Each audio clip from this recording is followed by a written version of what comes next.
Welcome to Looker Beginner Series. Myself is Rajiv Prabha. In today's class, I'll be discussing about introduction on Looker BI and difference between Looker BI and other BI tools.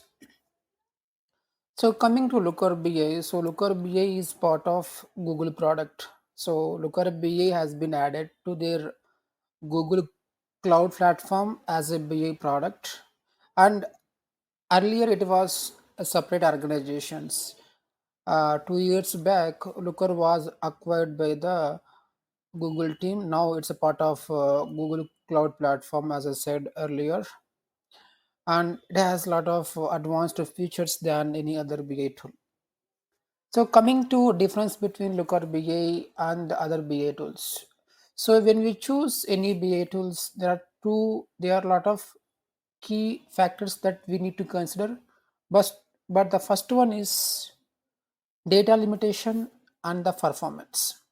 So if you take any other BA tool, there are certain limitations. So we can query or we can load a maximum of 10 or 20 GB of data.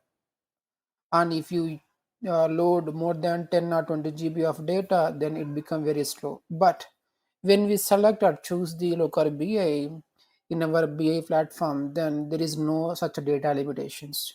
We can query terabytes of data, not even GBs of data. I'm talking about terabytes of data. Terabytes of data we can say, query in fraction of seconds. That's how the performance of Looker BI.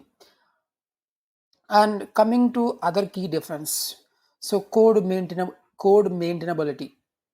So Looker have an integration with Git. Multiple developers can simultaneously work in a single project, and they can commit their changes. They can commit their changes without disturbing other developers' work. But if you choose any other BI tool, so if two developers are working on the same project, then end of the day they should sit together and they have to merge the code from one person mission to another person mission, so it can leads to some buggy code. So these are key differences between the Looker BI and other BI tools. So that's all about this video or this class, and I'll be discussing more details in upcoming videos. Thank you, have a nice day.